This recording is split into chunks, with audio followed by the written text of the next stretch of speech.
Bom, boa noite a todos.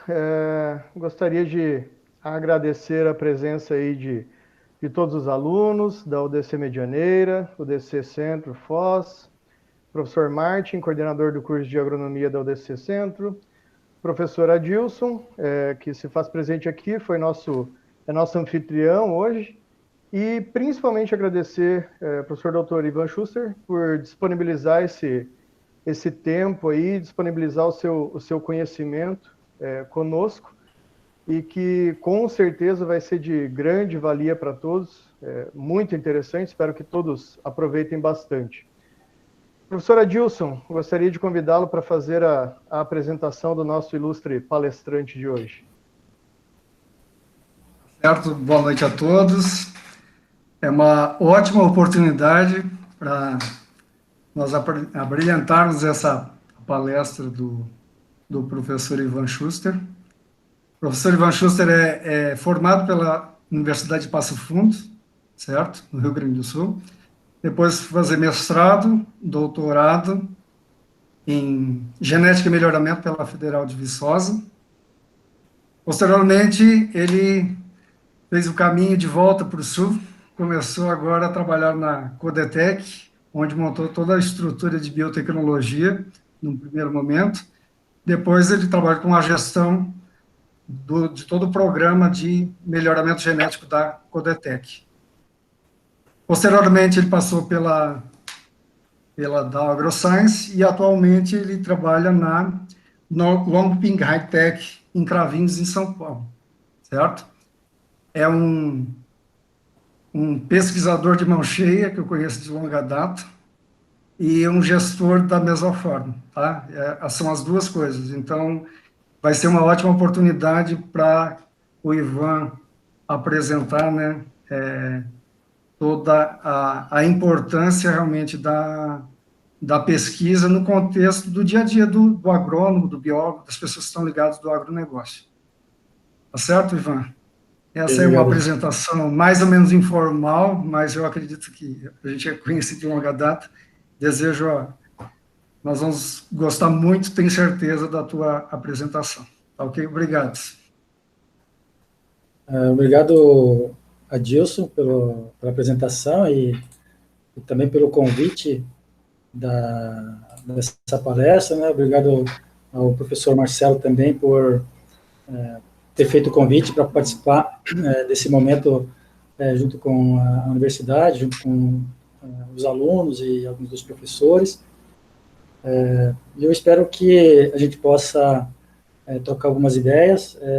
Hoje é uma apresentação um pouco diferente do que eu costumo fazer. Eu estava comentando com o professor Marcelo e com o professor Marte agora há pouco.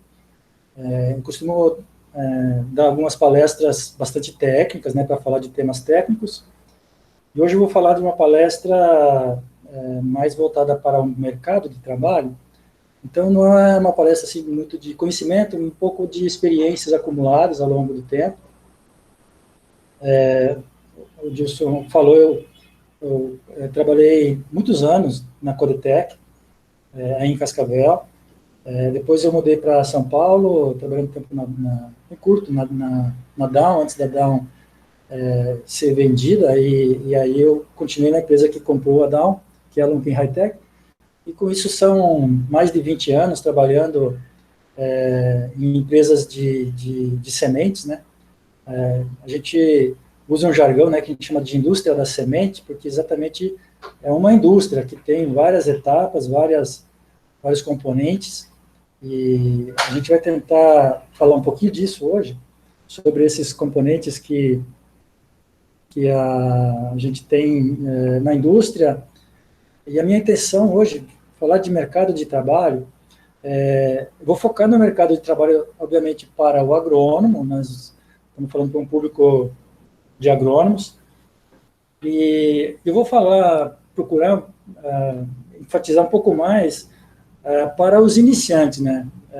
Provavelmente tem alguns já um pouco mais experientes na audiência, mas a minha atenção, como a gente está falando, o principal público é o público de estudantes de agronomia, eu vou procurar focar um pouco mais na nossa conversa, sobre o mercado para agrônomos que estão iniciando ou na carreira ou na indústria de sementes. E, obviamente, que depois eu vou estar disponível para a gente conversar também, vocês perguntarem o que vocês acharem necessário em relação a esse mercado de trabalho na área de sementes, né? Só para introduzir um pouco, para quem ainda não está muito familiarizado com o mercado de sementes, esse mercado no Brasil, ele gira mais ou menos 10 bilhões de reais por ano. O Brasil é o terceiro maior mercado de sementes do mundo, então ela é uma indústria bastante importante no Brasil. E aqui tem uma ideia só para que vocês conheçam quais são as culturas mais importantes para o mercado de sementes, né? Obviamente que soja e milho são as principais culturas, né, que movimentam as maiores quantias de valor no mercado de sementes, mas tem uma porção de outras culturas que também se fazem presentes, né? Forrageiras, hortaliças e trigo estão também entre as principais indústrias na área de sementes, mas quando a gente fala de sementes no Brasil, pode ter certeza de que cada 10 pessoas que estão falando de sementes, 7 ou 8 estão falando de semente de soja ou de milho, né? Mas o que a gente vai conversar hoje independe da espécie, independe da cultura, é a indústria de semente em geral. Eu preparei um pequeno diagrama aqui para que a gente possa ter uma ideia em conjunto do que é aquilo que a gente chama de indústria das sementes, né? Uma indústria da semente que tem todos os seus departamentos, que tem todas as atividades, ela tem, obviamente, uma área que é a área de administração, que faz a gestão do negócio, e que tem todas as áreas que dão sustentação para que a empresa funcione. A parte contábil, jurídica, compra, pagamento, a parte de TI, a parte de relações governamentais e relações com outras empresas e com o público, comunicação e uma porção de serviços também que estão nessa área administrativa, né? Tem uma área de pesquisa que na indústria de sementes, normalmente as empresas têm o seu próprio programa de melhoramento genético, e aí então precisa ter pesquisa em área de melhoramento genético, e eu vou falar um pouquinho de cada uma dessas áreas na sequência, mas só para a gente listar no momento: biotecnologia, fitopatologia, estatística, bioinformática, desenvolvimento de produto, biossegurança, área regulatória, muitas dessas coisas que vocês estão vendo, ou já viram, ou veem no curso de agronomia. A indústria de semente também precisa produzir sementes para vender. E aí a gente pode ter dois tipos de produção. Uma produção que é da semente básica, que é a primeira semente que é produzida, a semente original, e aquela semente que sai do programa de melhoramento e vai ser ampliada pela primeira vez. E tem a produção de semente comercial, propriamente dita. E aí tem parte de beneficiamento, armazenamento, logística, controle de qualidade, tudo que está associado com produção de sementes.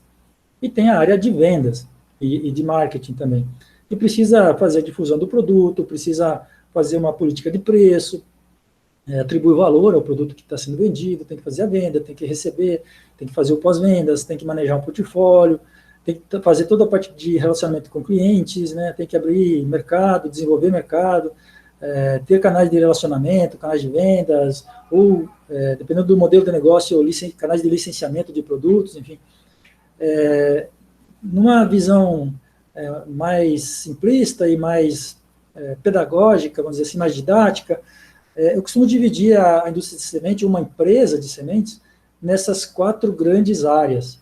A gente pode subdividir algumas dessas áreas em outras áreas, mas, basicamente, a gente precisa ter uma área de gestão, que vai fazer o negócio andar, tem que ter uma área de pesquisa, que vai criar os produtos, tem que ter uma área de produção, que vai produzir o produto que foi criado na pesquisa, e tem que ter uma área de vendas, que vai vender esse produto e internalizar o valor dele, né? Dentro de todas essas áreas, tudo que está agora em azul aí, são áreas que pode ter atuação de agrônomos. Então, veja que a maior parte das atividades dentro de uma empresa de sementes pode ter, ou exigem, ou requerem, ou pode ser executada por agrônomos, né? Inclusive a própria gestão do negócio. Muitas das empresas de sementes são geridas por agrônomos, né? Não necessariamente precisa ser um agrônomo para ser o gestor do negócio, mas é uma oportunidade também para o agrônomo. A gente tem perfis diferentes, tipos diferentes de empresas também, né? Então, tem algumas empresas que são completas, que têm pesquisa, produção e comercialização, tem algumas que só fazem... Aqui tem a pesquisa, produção e comercialização, é isso que eu acabei de mostrar para vocês, é uma empresa mais completa e que tem todas essas atividades. Tem algumas empresas que fazem só a parte de pesquisa, produzem somente a semente básica e fazem o licenciamento desse produto para outras empresas produzirem e venderem. Isso é muito comum com sementes de plantas autógamas, principalmente soja, trigo, algumas vezes algodão, mas principalmente soja e trigo, arroz. Elas têm, as empresas que criam os produtos normalmente não são as mesmas que vendem os produtos. Tem, então, basicamente, a parte de gestão e toda a parte de administração do negócio, tem a área de pesquisa completa, tem uma área de produção que já não precisa mais ser tão ampla, porque ela precisa produzir somente semente básica, e, obviamente, tem que armazenar e controle de qualidade dessas sementes, e tem a parte de vendas, que é muito mais a questão de licenciamento e acompanhamento desse produto no mercado. Em muitos casos, a empresa que licencia as sementes, ela também atua na política de preço para pôr valor naquilo que ela está produzindo. Algumas outras empresas, que são então as que dão continuidade a esse processo anterior, elas não têm área de pesquisa, né, tem apenas uma pequena área de pesquisa que faz teste de produto comercial, mas não cria novos produtos, não gera produtos novos, mas licencia esses produtos de uma empresa igual à empresa anterior, faz toda a parte de produção comercial, e aí o beneficiamento, o controle de qualidade, a logística, e toda a parte de venda, política de preço, relacionamento com o cliente, canais, difusão, marketing desses produtos, mas não tem a parte da pesquisa. E tem algumas outras empresas que são empresas de serviço, né? A gente tem, não são muitas, mas tem um número importante de empresas no Brasil que elas terceirizam a produção, principalmente o beneficiamento de sementes. Alguma empresa que produz ou desenvolve novos produtos não tem a capacidade de beneficiar a quantidade de sementes que vende. Então, ela terceiriza, ao invés de construir uma UBS própria, por exemplo, ela pode terceirizar essa parte do beneficiamento das sementes, e existem empresas que trabalham especificamente no beneficiamento de sementes para outras empresas, né, como uma prestação de serviço. E existem ainda empresas que são só de venda, né, o canal de vendas que vocês conhecem, né, ela não tem a parte de produção, ela recebe a semente que uma outra empresa produziu, tem uma área normalmente de teste para difusão dos produtos, né, então, dos produtos comerciais, para fazer a difusão e o marketing desse produto, mas ela é mais focada na área de vendas, marketing, difusão do produto e o relacionamento com clientes, enfim. Então, existem diferentes modelos de empresas nisso que a gente chama de indústria de sementes, né?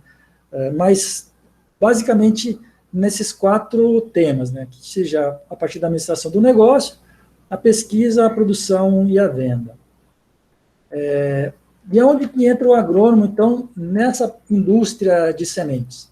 E eu vou falar de todas as áreas, independente, então tem empresas que não têm, por exemplo, melhoramento, então isso não se aplica para as empresas que não têm melhoramento.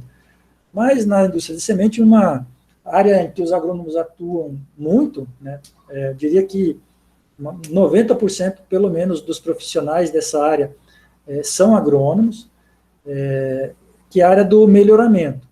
E o agrônomo, na área de melhoramento, ele pode atuar tanto como um assistente, né, ou um auxiliar de pesquisa, como o melhorista propriamente dito, né. Normalmente, quem está iniciando, né, quem ainda não fez sua pós-graduação, não fez o mestrado, o doutorado, ele vai iniciar o seu trabalho como um assistente de pesquisa, que são as pessoas que são responsáveis por preparar os experimentos de campo, por conduzir, por plantar, por conduzir, por avaliar esses experimentos. A gente chama de condução dos ensaios, né? O que a gente utiliza na área de melhoramento são equipamentos, normalmente equipamentos modificados, equipamentos específicos para pesquisa. Como isso não é uma área assim, muito difundida, né, fora das empresas, é importante que esse profissional ele tenha conhecimento de máquinas agrícolas, que ele possa ajudar no desenvolvimento. Às vezes até a gente precisa desenvolver máquinas novas, então é necessário, assim, a pessoa que tem um bom conhecimento de máquinas agrícolas, pode se desenvolver bem nessa área, porque se a pessoa ajuda a criar novas máquinas, novos modelos de trabalho com as máquinas, ela vai ter, obviamente, mais chance de crescer nessa área, né?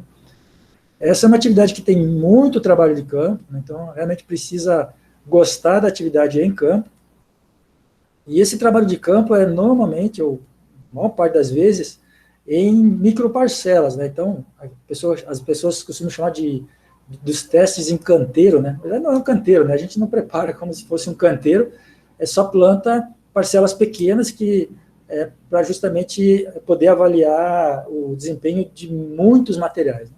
Quando você começa um programa de pesquisa, você precisa, seja soja, seja milho, seja trigo, arroz, nos primeiros anos você vai ter algumas dezenas de milhares de novas variedades ou de novos híbridos para avaliar, né? Você vai ter 50 mil novas variedades de soja para você avaliar no primeiro ano, e depois você vai testando isso. Então, não dá para avaliar cada uma dessas num hectare, né? Porque não tem área suficiente para isso. Então, você vai avaliar cada uma dessas em 10 metros quadrados, é o que dá para fazer. Mas é suficiente, desde depois que você pega a experiência em conseguir avaliar áreas pequenas, e conseguir identificar daí o que tem potencial para ir para frente, é uma condição, um requisito importante, né? Saber observar, saber avaliar, saber dar nota para desenvolvimento das plantas, né? E quem trabalha nessa atividade também costuma viajar bastante, né? Mas não vai viajar para as cataratas, né? Não vai viajar para o Rio de Janeiro, nem vai viajar para a lavoura mesmo, vai viajar para o interior, vai viajar para ver pesquisa no campo, ver parcela, não vai viajar para passear, não. E vai viajar bastante. Já o melhorista que trabalha nessa área, normalmente para a pessoa conseguir desempenhar o papel de melhorista, ela precisa ter um treinamento específico de melhorista, então precisa ter mestrado, né, e de preferência doutorado na área, para poder desempenhar a atividade de melhorista. E se você for se desenvolver na área de melhorista, inglês é essencial. Tão importante quanto aprender melhoramento de plantas é falar inglês atualmente nessa atividade, né? Se você vai trabalhar como assistente ou como auxiliar, é bom falar inglês, mas não é 100% o requisito. Agora, se você for entrar para ser melhorista, você precisa falar pelo menos inglês, né? Mas precisa ser fluente em inglês. Uma outra área bastante importante atualmente, e quando eu falo atualmente não é de agora, é dos últimos 15 anos, pelo menos, ou 20 anos, é a área de biotecnologia dentro do melhoramento de plantas, né? Uma empresa de melhoramento, uma empresa de sementes que desenvolve suas próprias variedades, seus próprios híbridos, atualmente ela não consegue fazer pesquisa se não tiver também uma área de biotecnologia ou na empresa ou contratada de fora para fazer as atividades. Então, para quem trabalha na área de biotecnologia, é bastante importante que ela seja bem familiarizada com a área da biologia, né? A agronomia, a gente pode grosseiramente dizer que o agrônomo ele é um especialista em biologia, ele é um especialista em fitotecnia, um especialista em química, em engenharia, tem várias oportunidades. O agrônomo é um profissional muito completo, mas eu costumava ouvir quando eu era recém-formado, que o agrônomo era uma pessoa que conseguia falar 5 minutos sobre qualquer assunto, mas só 5 minutos, não mais do que 5 minutos. Então, para poder falar mais do que 5 minutos sobre qualquer assunto, é preciso se especializar em alguma coisa. Então, tem algumas áreas que a gente consegue falar mais do que 5 minutos. Tem outras áreas que são só aqueles 5 minutos básicos mesmo. Então, o cara que vai para a área de biologia, ele tem que ser aquele que consegue falar mais do que 5 minutos sobre biologia. Tem que entender um pouco mais de biologia do que a média das pessoas, dos agrônomos. Nessa área também tem muitos biólogos, muitos biotecnólogos, até mesmo pessoas de outras áreas, né, que são habituadas a trabalhar em laboratório, como farmacêuticos ou até biomédicos, em algumas vezes, trabalham em laboratórios de biotecnologia dentro de empresas de sementes. Então, dentro dessa área, a pessoa do perfil precisa gostar desse trabalho em laboratório. É uma área que tem... A inovação, ela é quase que regra, né? O que a gente está fazendo hoje, o ano que vem vai ser obsoleto, a gente tem que estar inovando sempre. Então, precisa gostar de inovação, e para gostar de inovação tem que ser curioso, tem que ir atrás das novas tecnologias, né? Aprender e saber usar, né? Para ser um pesquisador, precisa ter mestrado ou doutorado na área, para poder justamente desenvolver novas tecnologias e ter, então, a capacidade de desenvolver ciência num nível mais alto. Mas existe uma porção, a maior parte das oportunidades são para aquelas pessoas que vão trabalhar em laboratórios, e aí o conhecimento, um bom conhecimento de biologia, e o resto a pessoa aprende enquanto estiver desempenhando o seu papel. É uma outra área em que falar inglês é essencial. A literatura nessa área é 100% em inglês, e até mesmo os manuais dos equipamentos que você precisa aprender a usar são em inglês. Então, é essencial que você tenha um nível, pelo menos o básico, de inglês para trabalhar nessa atividade. Uma outra área bastante importante dentro de um programa de pesquisa de sementes, de melhoramento, é a área de fitopatologia.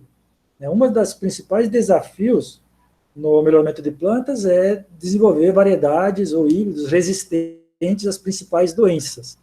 Então, em todo bom programa de melhoramento de plantas, precisa ter uma boa área de fitopatologia. Precisa ter um fitopatologista, uma equipe de patologistas dentro da área que conheçam sobre doenças de plantas, saibam fazer avaliações, saibam preparar inóculo, crescer inóculo no laboratório, fazer inoculação, saber avaliar, tanto no campo, quanto no laboratório, quanto casos de vegetação.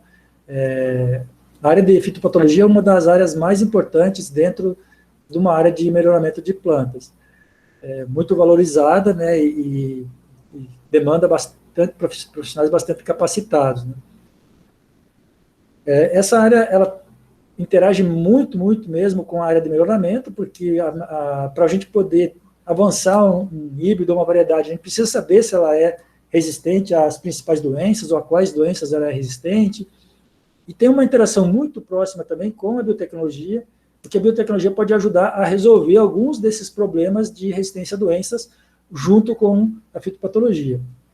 Mas a biotecnologia sozinha não consegue, porque precisa que tenham esses experimentos feitos por fitopatologista, e a fitopatologia sozinha também não consegue, porque precisa de uma equipe de conhecimento de biotecnologia no laboratório para desenvolver essas ferramentas, seja elas transgênicas, seja elas de mapeamento de genes, de resistência e desenvolvimento de ferramentas de marcadores moleculares, por exemplo, para seleção para a resistência dessas doenças. Mas é uma das áreas assim, chaves dentro de um programa de melhoramento, né, e quase que 100%, eu não me lembro se eu conheço algum profissional na área de fitopatologia que não seja agrônomo. Então, uma área que exige conhecimento técnico de agrônomo, e, obviamente, um líder de patologia também vai precisar ter mestrado, doutorado, vai ter que ter uma especialização na área. Além da agronomia, vai precisar se especializar na fitopatologia depois, né? Um programa de melhoramento, ele gera muitos dados, muita informação, e para poder processar toda essa informação, ela precisa também de especialistas na área de estatística e bioinformática. E essa área, ela é muito importante dentro dos programas de melhoramento.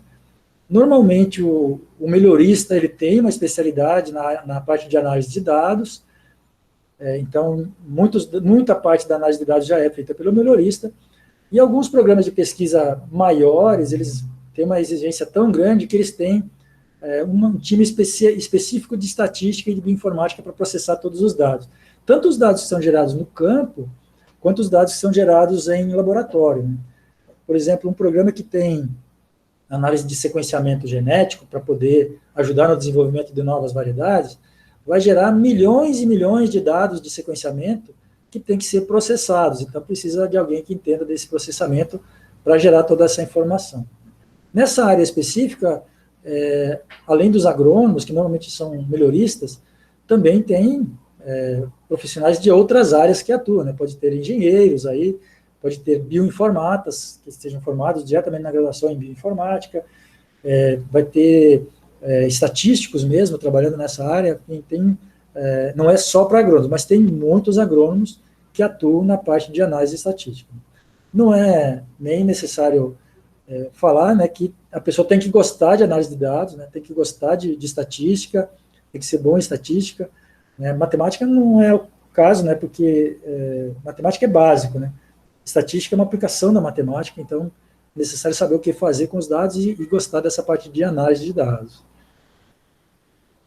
Também tem uma área importante dentro dos programas de pesquisa em sementes, que é a parte de biossegurança, que é para que a gente possa seguir as normas de biossegurança quando a gente trabalha com organismos transgênicos, para que a gente não tenha nenhum problema de contaminação ou de escape, né, que a gente chama dentro da parte de biossegurança, de algum evento transgênico que ainda não seja comercial, por exemplo.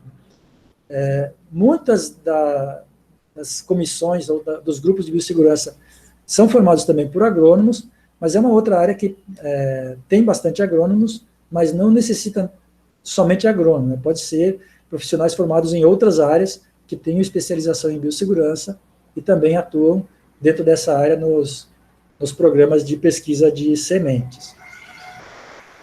Uma área que envolve muitos agrônomos é a parte de desenvolvimento de produtos.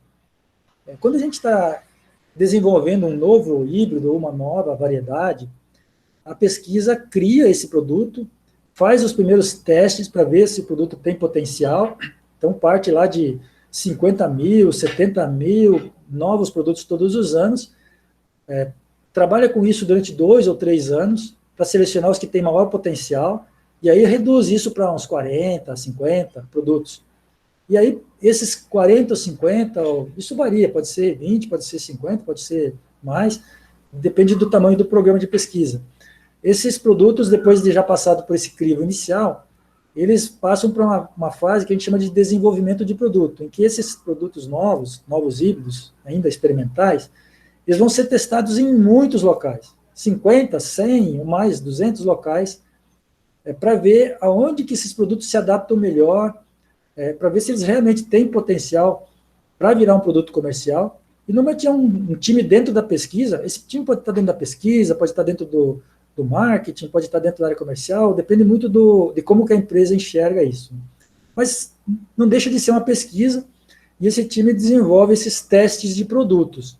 Eles começam a testar esses produtos em pequenas parcelas também, mas é um time bem eclético aqui, que testa desde pequenas parcelas até parcelas de vários hectares de tamanho, parcelas até áreas comerciais de alguns produtos que já estão muito próximos de ser comerciais, né? Que é aquela parte do pré-lançamento dos produtos, aquela parte de difusão que vocês conhecem, que provavelmente vocês já viram muito. Então, essa área, ela é, acho que 100% também, constituída por agrônomos. Esses agrônomos, eles precisam, primeiro, gostar de testar produto, né? De avaliar produto no campo. É uma área bastante fitotécnica, né? A fitotecnia talvez seja a área dentro da agronomia que é mais ampla, né? Você precisa conhecer desde fertilidade do solo, tem que conhecer botânica, um pouco de botânica, tem que conhecer um pouco de fitopatologia, precisa conhecer nutrição, precisa conhecer desenvolvimento dos produtos, né? A fisiologia da planta, tem uma série de conhecimentos dentro da área de fitotecnia, e esse grupo ele tem que ser muito bom de fitotecnia. E para poder avaliar os produtos e saber comparar, né? Claro que vai tomar dados, vai colher, vai pesar, mas também precisa avaliar no campo, né, para ver, olha, esse produto se adapta, ele é bom, tem que saber, tem que conhecer o que o mercado quer, né, o que tem no mercado, o que está faltando no mercado, e saber se os produtos que ele está avaliando atendem aquilo que o mercado está buscando, que o mercado está precisando, né? Uma das coisas bastante importantes de avaliar nessa fase é a fitopatologia, são as doenças, né? Então, boa parte do time de desenvolvimento de produto tem um bom conhecimento de fitopatologia, não precisa ser especialista como o time de fitopatologia, porque quando passa de um certo nível, eles podem chamar o suporte do time de fitopatologia, mas o básico eles precisam saber, né? Esse time ele vai fazer toda essa parte de posicionamento dos produtos, né? Em qual região plantar, qual que é a melhor época, então tudo isso eles vão testar, né? Época de plantio, densidade, né? Mais planta, menos planta, plantio antecipado, plantio tardio, tecnologia de produção disso, e, enfim, número de aplicações de fungicida, uma série de tecnologias que eles vão testar, que vai gerar o que a gente costuma chamar do pacote daquele produto, né? Então você lança uma variedade, lança um híbrido, e você lança um pacote. Como plantar? Aonde plantar? Com que densidade plantar? Em que região? Em que época?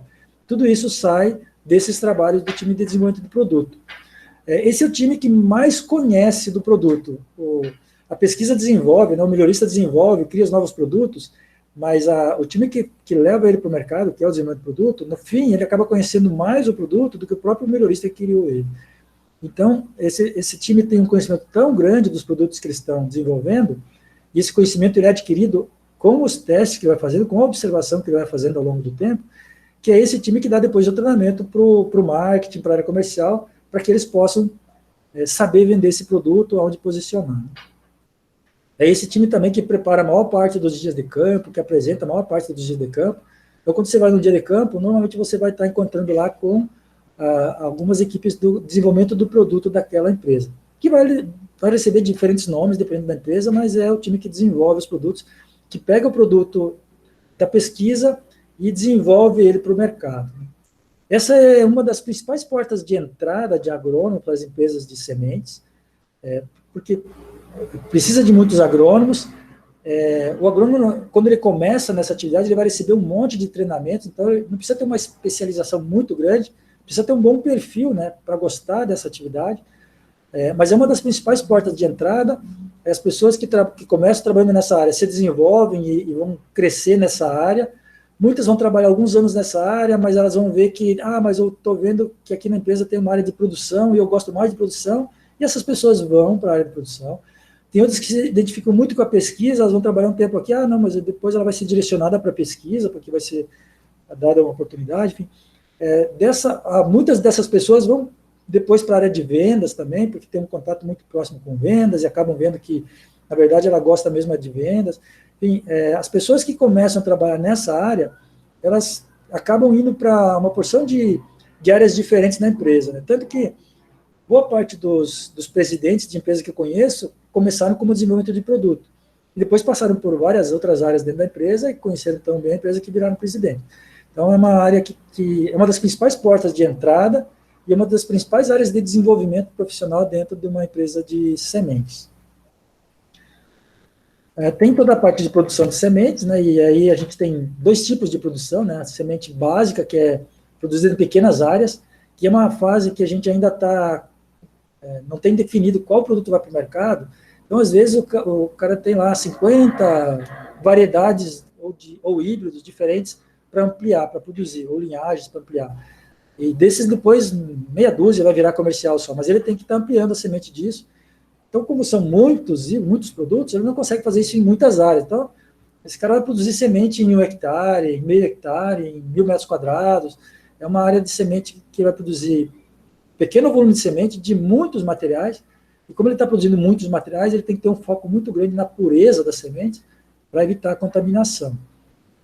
Então, quem faz essa produção precisa ser um pouco mais atento aos detalhes, né? Porque tem que ser bastante cuidadoso com relação a evitar contaminação de sementes. E a produção de semente comercial, né, isso é o que vocês costumam ver muito na faculdade, né, que é a produção de semente em larga escala, onde produz a semente para venda. Então, quem produz semente tem que conhecer bastante fisiologia de semente, bastante fitotecnia, né, para saber manejo, como tirar o máximo de semente do campo de produção de semente, né, mas precisa saber bastante de fisiologia de semente para produzir semente com qualidade. E tem toda a parte de beneficiamento, né, que são as atividades de UBS. Então, o profissional dessa área ele tem que ter um bom conhecimento do processo de beneficiamento de sementes, né, da sequência e do que fazer, até mesmo para melhorar os processos, saber melhorar os processos, né. Mais uma vez, fisiologia de semente é importante aqui, né, para evitar causar dano nas sementes, então saber o que fazer com a semente para evitar dano, principalmente mecânico nessa fase. É nessa fase também que acontece o tratamento de semente industrial, o TSI, então também é requerido que a pessoa tenha conhecimento sobre isso, né. Mas todos esses conhecimentos, ou a maior parte disso, o básico vem da faculdade, né, que vocês estão vendo na faculdade, e os conhecimentos mais específicos são treinamentos que você vai recebendo quando você estiver na empresa. Então, você não vai entrar na empresa precisando conhecer profundamente todas as áreas. Tem que ter um bom conhecimento, né, uma base forte, e principalmente saber aprender, né, para poder crescer depois e se desenvolver nessa área, né. Tem o Laboratório de Controle de Qualidade de Sementes, então é o LAS, né, que são os laboratórios que vão certificar a qualidade dessas sementes, onde se faz, então, a parte da análise de pureza física, genética e fisiológica das sementes, né, para saber se essa semente está apta para ir para o mercado, se atende os requisitos de qualidade de semente para ir para o mercado. Laboratório de análise de sementes, que muito provavelmente vocês também veem aí no curso de agronomia, né. Então, a área toda de marketing e vendas, né, venda de sementes é uma venda técnica. Então, o vendedor de sementes ele tem que ser um técnico também. Tem que ser um cara que tenha conhecimento técnico sobre aquela cultura que ele está vendendo. Ele vai precisar conhecer bem o produto que ele está vendendo, né? O que é esse híbrido, o que essa variedade traz de novo, de novidade, ou de vantagens no mercado, mas ele também precisa conhecer, tem que ser um bom agrônomo, porque a venda técnica ele vai ter que orientar, às vezes, o cliente, o agricultor, vai ter que dar uma assistência, vai ter que e muitas vezes o vendedor de sementes ele vai visitar a propriedade e ele não vai falar só sobre a semente, né? Ele vai ver que o agricultor pode fazer uma outra melhoria e eventualmente o agricultor vai pedir até uma consultoria, alguma coisa, ele precisa ser um técnico para poder ajudar a conversar com o agricultor num nível técnico, não só sobre sementes, mas às vezes sobre nutrição, sobre a época do plantio, sobre chuva, sobre seca, enfim. É uma venda técnica e então é muito raro que o vendedor de sementes não seja agrônomo. Precisa conhecer o produto que está vendendo, precisa conhecer o mercado de sementes, precisa conhecer todo o portfólio para saber que produto se adapta ou se encaixa em qual área, né? E tem que ser aquele perfil de vendedor, né? Eu não sei nem como descrever isso, mas o vendedor ele tem que ser comunicativo, ele tem que ser extrovertido, tem que se relacionar bem com as pessoas, tem que ser uma pessoa normalmente alto astral, né? Uma pessoa introvertida, como eu, assim, dificilmente teria sucesso como vendedor de sementes ou de qualquer outra coisa. Então, tem que ser, além de ser um técnico, né, tem que ser um vendedor, tem que ter esse perfil de vendedor. Eu dei uma passada sobre essas áreas, né, que tem dentro da empresa e sobre alguns conhecimentos técnicos. Uma coisa importante, e que vale não só para os agrônomos, vale para todas as áreas de trabalho, né, todas as carreiras, que é alguns outros requerimentos que a gente precisa ter e que nem sempre a gente vê isso na escola, nem sempre a gente vê isso na faculdade, você não vê isso na pós-graduação, você não vê no mestrado, não vê no doutorado, e muitas vezes são as coisas que mais fazem a diferença, né? Você tem muitos técnicos muito bons, mas tem algumas outras coisas que diferenciam. Uma das coisas muito importantes é que você seja familiarizado com todas as novas tecnologias. Você seja apto, né, a adotar tecnologias novas, porque as atualizações elas são constantes nessa área de tecnologia. O que é novidade hoje é obsoleto amanhã, já não funciona mais. Então você precisa, se você gastou um tempão para aprender uma tecnologia, esteja disposto a esquecer isso e aprender uma nova daqui a pouco. Então você tem que estar sempre se atualizando, né? Tem que estar sempre up to date, né, com o que está acontecendo no mercado. Eu estou no mercado de sementes há um pouco mais de 20 anos, mas eu terminei a agronomia já tem um pouco mais de 30 anos. As atividades que eu faço posso dizer que as atividades que eu faço há 20 anos, que eu comecei a fazer há 20 anos atrás, nenhuma delas eu aprendi na faculdade. Mas para todas elas eu precisei das bases que eu aprendi na faculdade, das bases da biologia, das bases da genética, das bases da estatística, do melhoramento, da produção de sementes, né, da fertilidade dos solos, da fitopatologia, da fitotecnia. Toda essa base, ela fez com que eu fosse capaz de aprender novas aplicações, né, que foram, inclusive, descobertas depois que eu já tinha me formado. Então, para isso, você precisa estar sempre se atualizando, né, sempre atento ao que está surgindo de novidade e disposto a aprender. Então, a tecnologia ela evolui hoje de uma forma muito mais rápida também. Mas a gente também tem muito mais formas de acesso a essas tecnologias.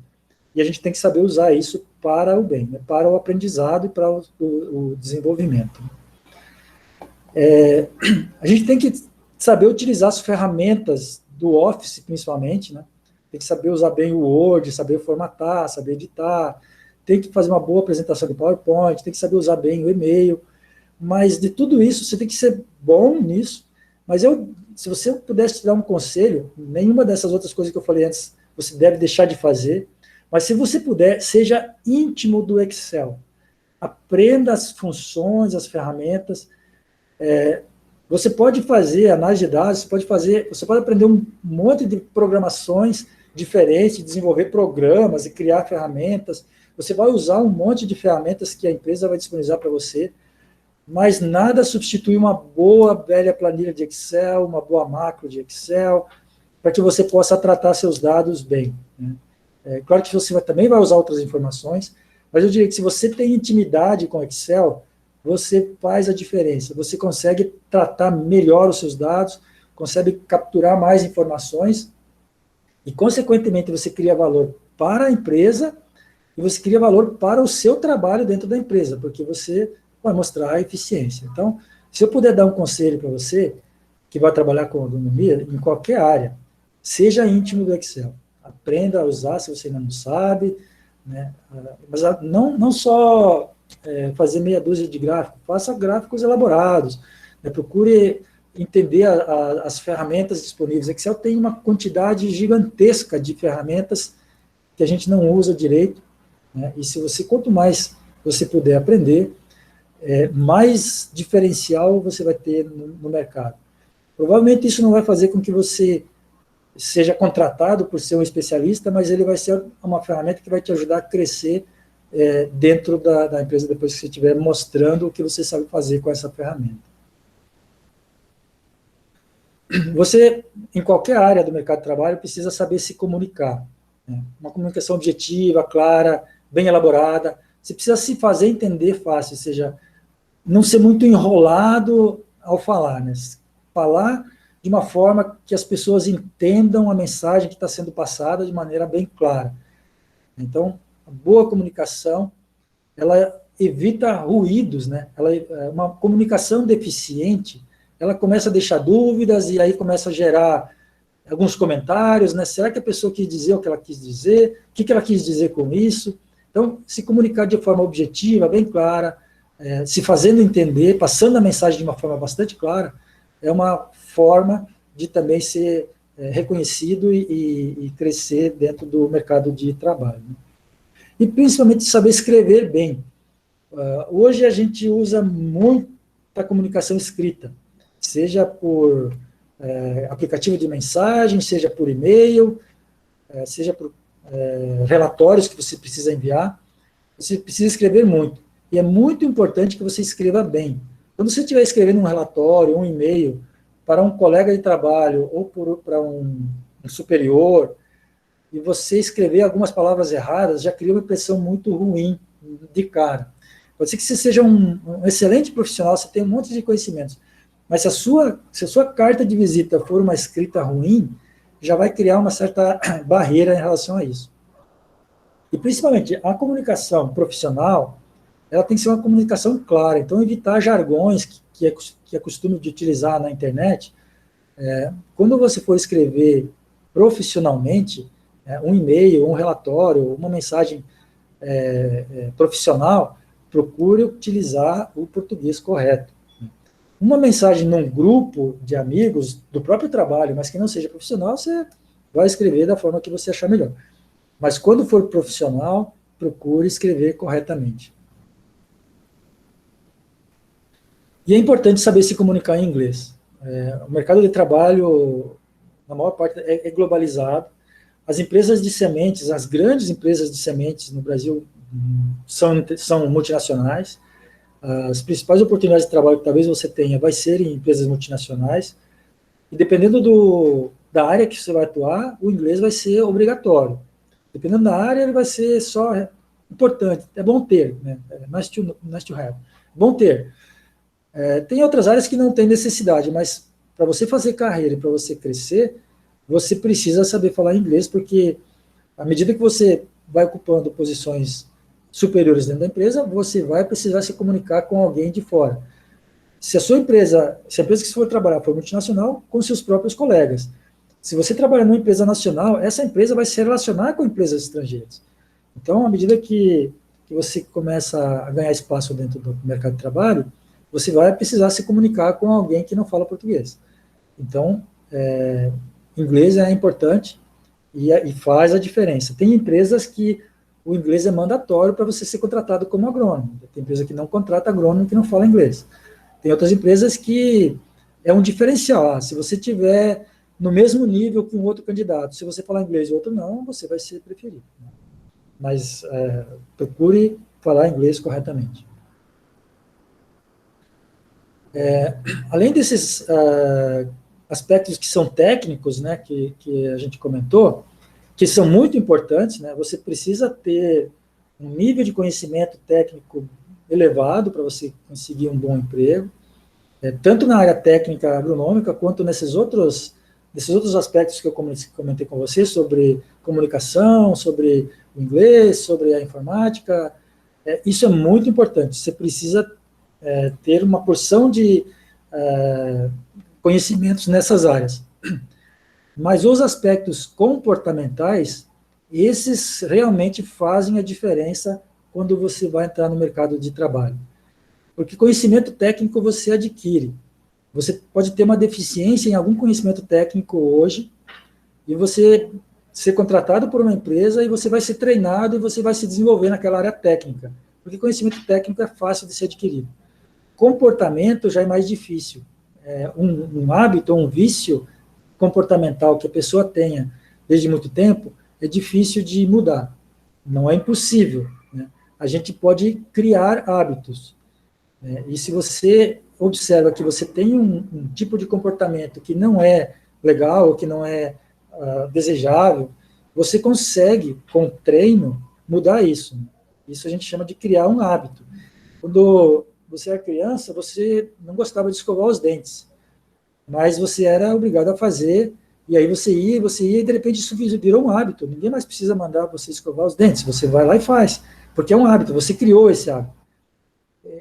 Então você pode criar hábitos para qualquer coisa. Eu não vou mais falar palavrão. É um hábito que muita gente tem, e vai falando sem pensar, enfim, é uma rotina, todo mundo acha normal e vai falando. Agora você se propõe a não fazer mais isso. Então você vai se policiando para não falar. No começo é difícil, vai falar um monte, mas você vai propor isso como uma meta sua, e isso, com o tempo, vai virar um hábito, e você não vai mais fazer. Né? É só um exemplo, mas isso serve para qualquer outra coisa. Por exemplo, assim, você vai fazer, eu não vou mais roubar, né? Mas daí também já seria um exemplo bem ruim para dar. Né? Enfim, aspectos comportamentais são muito importantes e muito valorizados no mercado de trabalho. Né? E aspectos comportamentais até meio difíceis de conceituar, né? Como ética, como valores. Né? O cara pode dizer assim, eu sou orientado a resultados, eu faço de tudo para obter o resultado, mas a empresa não quer que você faça de tudo para você obter o resultado. A empresa quer que você obtenha o resultado seguindo os valores da empresa. Quando você for fazer uma entrevista de emprego, quando você for procurar emprego, procure conhecer quais são os valores dessa empresa. Porque você precisa saber se os seus valores batem com os valores dessa empresa, né? Se aquilo que a empresa prega como valores é o que você também prega como valores. Se os seus valores não baterem com os valores da empresa, meu conselho é que você nem vá para a entrevista, né? Porque é muito importante que os seus valores sejam compatíveis com os valores que a empresa tem. Então, obter resultados é importante, mas obter resultados seguindo alguns valores, né? Não passar por cima de ninguém, né? Não obter resultado a qualquer custo, não prejudicar ninguém para você obter o seu resultado, e coisas desse tipo, né? Tem que ter uma atitude sempre profissional, né? A cultura da diversidade é uma cultura que existe em todas as empresas. Isso não é para inglês ver, isso é de fato. A gente quer, dentro da indústria, no modo geral, aí não é só sementes, não é só para agrônomos, que as pessoas sejam abertas à diversidade cultural, de raça, de gênero, de religião, de política, enfim.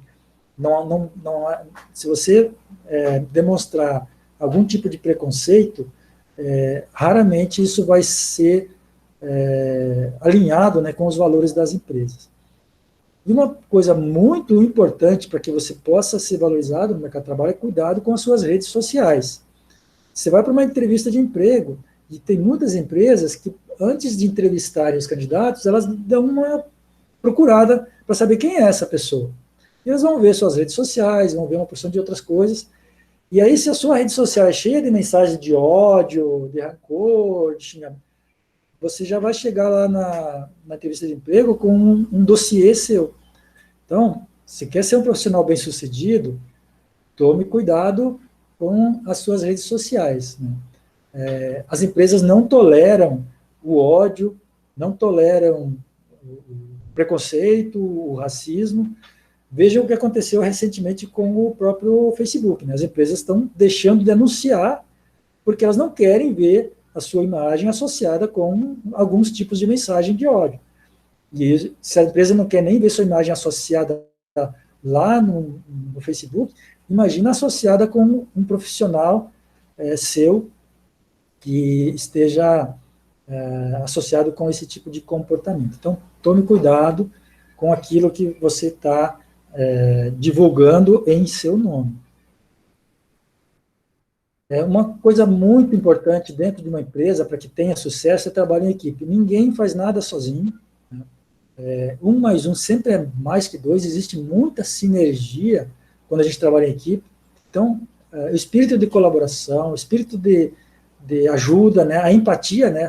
Se colocar no lugar do outro, e a humildade no sentido de eu não sou mais do que ninguém, né? Eu sou um membro dessa equipe, não humildade no sentido de ser rebaixado, de se sentir inferior, não, isso não é humildade, né? Isso é outra coisa que não é humildade, mas a humildade no sentido de ser igual e ajudar e contribuir com todo mundo, isso é requisito fundamental no mercado de trabalho hoje em dia. Então, procurar colaborar, trabalho em equipe, né, sempre no sentido de que, sabendo, né, que 2 pessoas fazem mais do que uma pessoa mais uma pessoa, trabalhando individualmente. E isso é realmente muito importante. Especialmente porque as áreas de trabalho dentro da indústria de sementes, mas em outras áreas também, elas são muito ecléticas. E é importante que você trabalhe em equipe, porque nem todo mundo conhece tudo. Cada um conhece bastante de alguma coisa. É muito importante que todos contribuam para que aí esse monte de especialidade vire uma grande especialidade. Isso é bastante importante. É muito importante que você entenda o que é sustentabilidade, né? Sustentabilidade não é um discurso eco-xiita de proteção, mas também não é a produção a qualquer custo. É muito importante que a gente entenda que a produção sustentável ela é muito boa para o planeta, a gente tem que pensar no futuro, mas ela é muito boa para os negócios, né? Uma empresa que não esteja desenvolvendo seus processos de forma sustentável, ela começa a ter problemas no próprio mercado, né? Muitos compradores não compram de empresas que não tenham uma política de sustentabilidade na sua produção, qualquer área de produção. Então, entender muito bem o que significa produção sustentável, né, e procurar trabalhar com a mentalidade de sustentabilidade é muito valorizado e muito importante também dentro do mercado de trabalho na área de sementes e na agricultura em geral. Uma coisa muito importante é sempre aprender, né? Você vai sair, você vai se formar, você vai ser o melhor aluno da sala, e daqui 2 anos, tudo que você aprendeu está defasado. Você vai ter que aprender muito de novo. Então, nunca pare de aprender, nunca pare de estudar, nunca pare de se informar, nunca pare de fazer cursos, nunca pare de procurar por informações onde for possível, na internet, nos livros, nos artigos.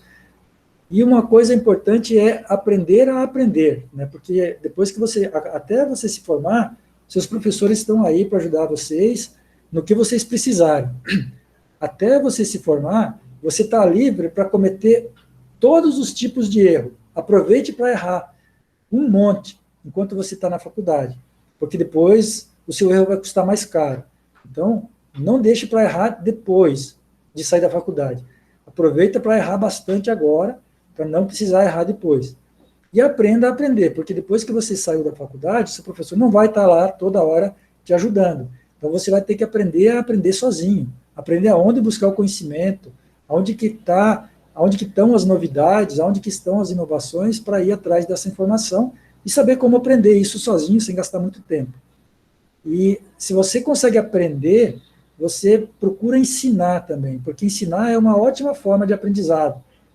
Quando você está ensinando a outra pessoa, mas você está também repetindo para você mesmo aquele conteúdo, aquele conhecimento. E isso é uma forma muito boa de fixar um bom conhecimento, né?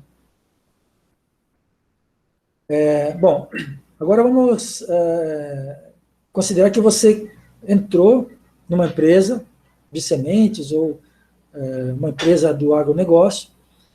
Você está iniciando nessa empresa. O que eu vou fazer agora que eu consegui meu emprego, estou lá no meu primeiro dia de trabalho? Vou chegar lá destrinchando conhecimento, vou chegar lá propondo para mudar tudo, porque dessa forma é melhor, eu aprendi, eu sei que isso é melhor.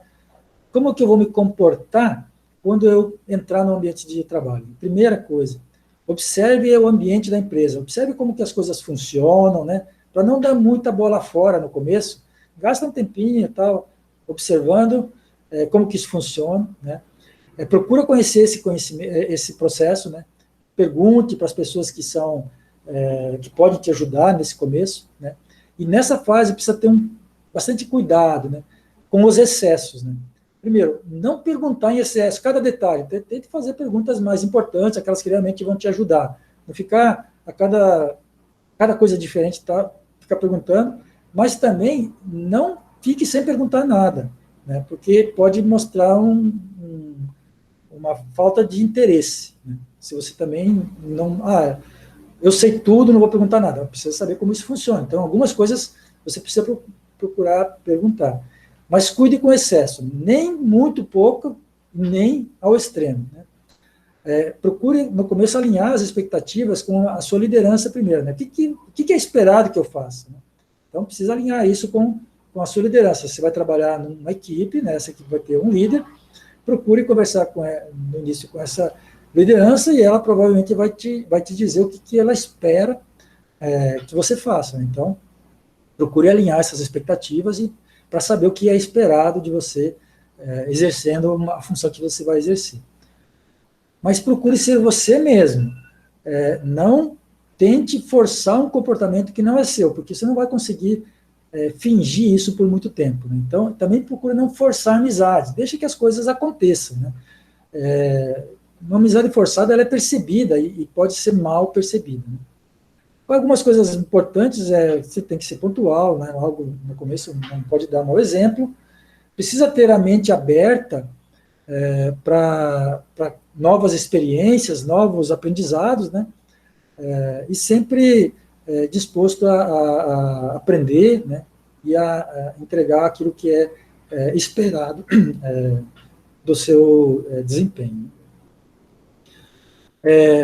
Importante que você faça network, né? Que você conheça pessoas, que você colabore com as pessoas que você conhece, né? Você não vai querer conhecer pessoas só para, como se diz, sugar dessa pessoa. Precisa colaborar, precisa ajudar, né? E aprender com as pessoas, aprender com quem é mais experiente, mas também aprender com quem é mais novato, né? Porque os novatos, eles normalmente têm muitas coisas para ensinar também, e você precisa aprender, especialmente com as perguntas, né? A pessoa que está começando, ela faz umas perguntas que normalmente fazem, pô, não tinha pensado nisso, é bom, deixa eu aprender um pouquinho sobre isso também, né?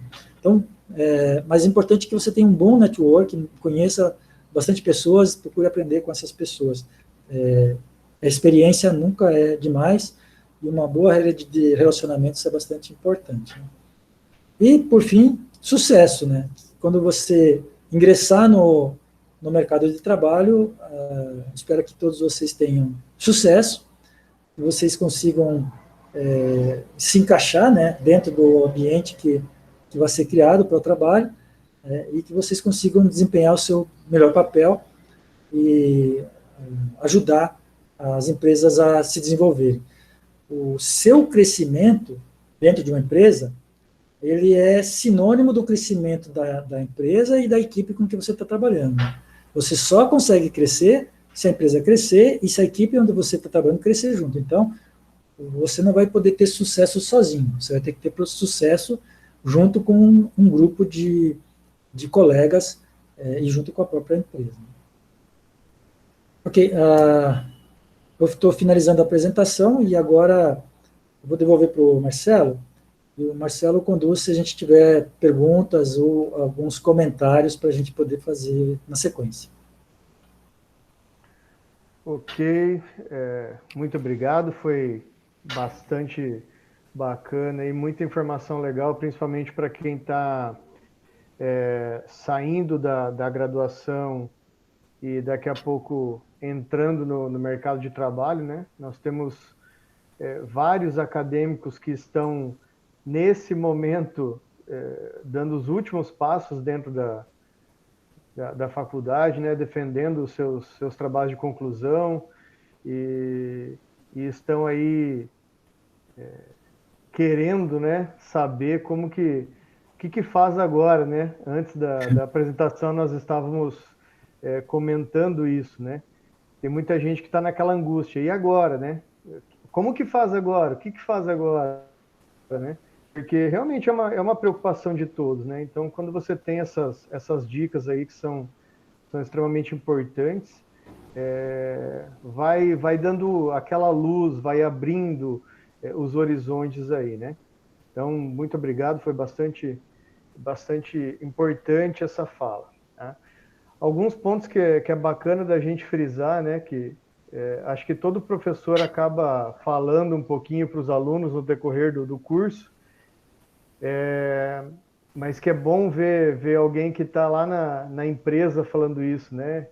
Olha, cuidado com as redes sociais, as empresas estão olhando isso, cuidado com a sua postura, né? Porque, como tu bem colocou, a empresa não vai querer associar a imagem dela a uma pessoa que não tem uma postura reta, não tem aquela postura de cidadão que a gente quer ver, né? Porque muitas vezes a gente quer ver no outro, mas a gente não quer ser daquela forma, né? A gente acha que pode falar tudo, pode escrever tudo, pode postar tudo, e isso está ficando assim, está saindo um pouco do controle, né? As pessoas estão se expondo demais nas redes sociais e isso acaba prejudicando. Tem muita gente que já está ciente disso, mas ainda é bom sempre reforçar, né? Então isso é bastante importante quando tu fala, porque vai acendendo aquela luz de alerta, né? Opa, então não é só lá o meu professor que está falando, né? É uma visão geral da coisa, né? Isso é bastante importante. Só um comentário. Quando a gente está... A rede social é uma rede de comunicação, né, que a gente se comunica com muita gente. Mas a gente não pode ser diferente na rede social daquilo que a gente é no nosso dia a dia. Então, a gente não pode colocar lá uma postagem que a gente não falaria com a outra pessoa pessoalmente. acho que opinião é importante, a gente pode postar opiniões, desde que essa opinião seja respeitosa, porque quando eu estou falando com a outra pessoa, eu posso discordar da opinião da outra pessoa, mas eu vou discordar disso respeitosamente, vou colocar minha opinião, vou explicar por que eu discordo, mas de uma forma respeitosa, porque quando eu estou falando pessoalmente, eu tenho esse respeito, até mesmo por uma questão de estar ali no constrangimento, né? Por que quando eu estou colocando isso na internet, a postura é diferente? Só porque a outra pessoa não está ali na minha frente, não posso olhar no olho da pessoa e ficar constrangido com o que a outra pessoa está sentindo na hora que eu estou falando? Então, a gente tem que ser a mesma pessoa quando a gente está falando pessoalmente com alguém ou quando a gente está postando alguma coisa na internet. A gente tem que ter a mesma atitude, o mesmo respeito. A gente não precisa seguir a opinião. Você pode discordar e você pode pôr a sua opinião, mas com respeito, com o mesmo respeito que você teria se você estivesse falando frente a frente com uma pessoa que tem uma opinião contrária à sua. Exato. A gente acaba perdendo um pouco essa noção, né? Antes a gente sempre falava cara a cara, hoje acabou se criando esse distanciamento, né? Então a pessoa está do outro lado, num outro computador, num outro dispositivo, então às vezes a gente acaba ultrapassando esse limite, né? Isso é bastante importante. Professor, eu tenho uma pergunta de um acadêmico aqui, aproveitando. Ele pergunta assim: o que seria, na sua opinião, o principal quesito que levaria o profissional por uma boa vaga de emprego hoje? Para aquele acadêmico que está saindo para o mercado de trabalho. Não tem um requisito só, né? Eu acho que ter um bom currículo, né, um bom histórico, é muito importante. Para quem está na faculdade, a gente constrói um currículo tendo boas notas, mas também fazendo estágio, fazendo atividades extracurriculares para aprender. Se você consegue fazer um estágio numa empresa durante o tempo que você está fazendo faculdade, já dá a impressão, ou dá a demonstração de que você tem interesse nessa área, que você foi atrás, que você buscou. Fazer um estágio que não seja obrigatório faz uma grande diferença, porque mostra a sua iniciativa e o seu interesse. Essas coisas são bem importantes. E, obviamente, ter um bom conhecimento, você vai ter que demonstrar algum conhecimento técnico, mas a parte técnica, como eu falei, você não precisa ser nem sempre o melhor conhecimento técnico é o mais valorizado. A atitude com que você demonstra isso é mais importante. Como que você demonstra o que você conhece, como que você demonstra suas limitações, porque o conhecimento técnico, você vai aprender muita coisa. Quando você começa a trabalhar na empresa, tem muita coisa que você sabe, você vai levar e vai contribuir, mas você vai aprender muita coisa dentro da empresa. A empresa é uma outra escola, né? Tem muitos profissionais dentro da empresa que já estão lá há muito tempo, que vão ser seus novos professores na parte mais aplicada, mais prática da parte técnica, né? O seu conhecimento teórico vai ajudar muito no conhecimento prático de algumas dessas pessoas, mas o mais importante é que você tenha uma boa atitude, sabe? Um conhecimento, o seu conhecimento técnico não pode ser do pior, mas se você tiver dos 70% para cima, né? Tem aquela história dos 70% da nota, ou 60% da nota, não sei. Tudo bem, se você estiver nesse nível, não tem problema, desde que o seu comportamento compense a outra parte, né? Eu prefiro contratar um aluno nota 6, que tenha uma atitude boa, que seja um sujeito que tenha valores, né?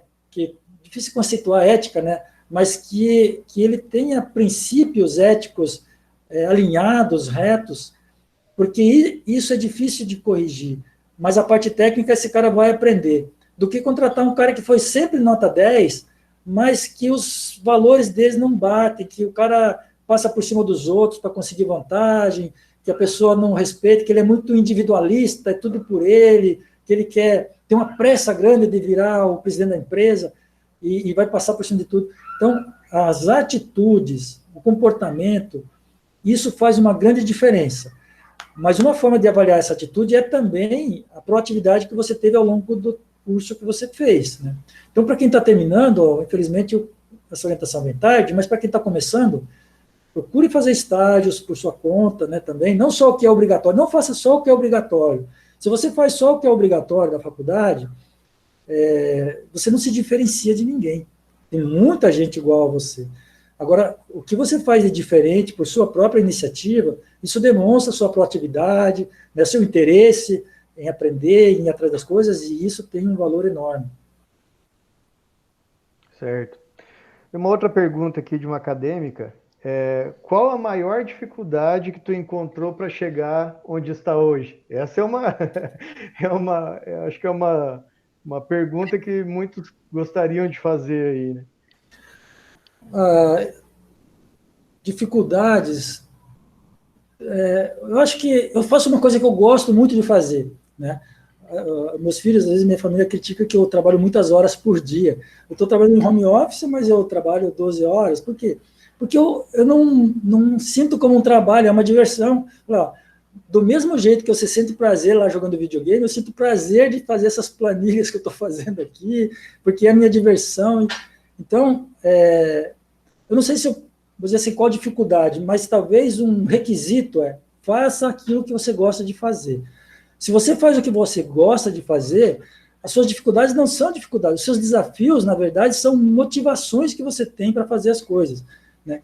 Toda vez que eu me sinto desafiado, eu me sinto motivado, eu trabalho mais ainda para tentar cumprir ou vencer aquele desafio. E toda vez que eu venço um desafio, eu aprendo uma coisa nova. Então, eu sou motivado pelos desafios e pelo aprendizado. Então, quais são, talvez as dificuldades que eu tive foram as coisas que me trouxeram até aqui. Então, talvez não pensar nas dificuldades, mas qual que seria a sua grande dificuldade? Fazer uma coisa que você não gosta de fazer. Isso é terrível. Não faça isso, né? Então, se você quer ser bem-sucedido, se você quer se realizar, eu costumo falar para as pessoas que trabalham comigo que a gente passa muito mais tempo, depois que você entra no mercado de trabalho, muito mais tempo no trabalho do que com a sua família, né? Porque em número de horas você até passa mais, mas você passa boa parte desse tempo dormindo. Então, você convive tanto tempo no seu trabalho quanto na sua família. Se você fizer uma coisa que você não gosta de fazer, saia daí, vá fazer outra coisa, porque não tem nada, não tem salário, não tem nada que justifique você passar estresse 8 horas por dia, 6 horas, ou 5 horas, ou 10 horas, quanto for. Não tem nada que justifique você passar... Se você, todo dia que você for sair de casa, você falar, de novo vou fazer isso, não vai, fica em casa e vai procurar outro emprego. Então, agora, se você sair de casa animado, porque, nossa, tem uma coisa legal me esperando lá, que hoje eu preciso fazer isso.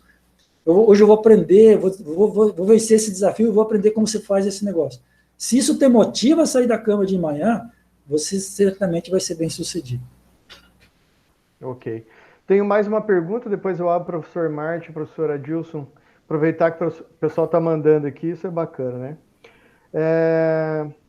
Na área, né, apresentada, qual a região do Brasil hoje que mais contrata, vamos pensar assim, nessa área, né, de atuação?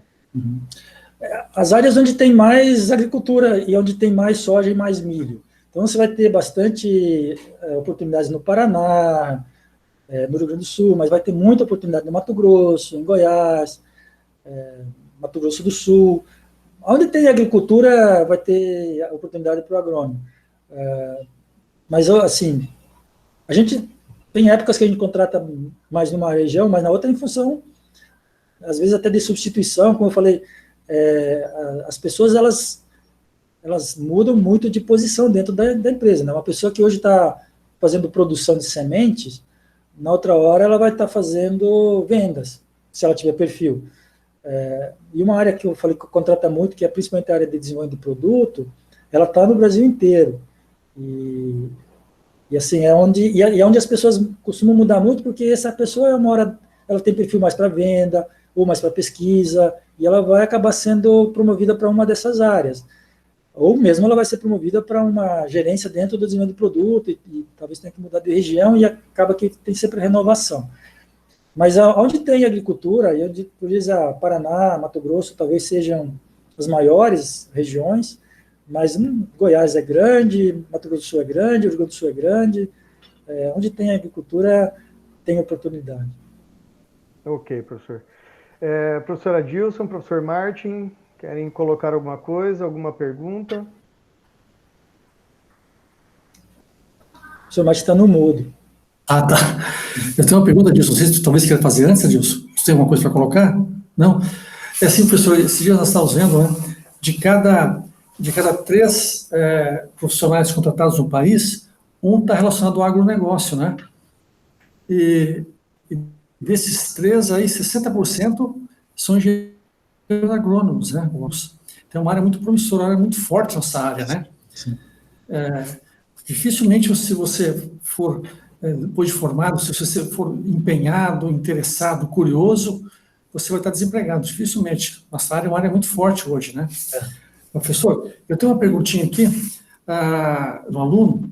Como conseguir moldar os jovens que vêm entrando nas empresas de agronegócio? Onde ele trabalha, ele diz o seguinte: aqui muitos jovens vêm assumindo posições modestas e convivem com gestores e vendedores já veteranos, com salários bem mais altos.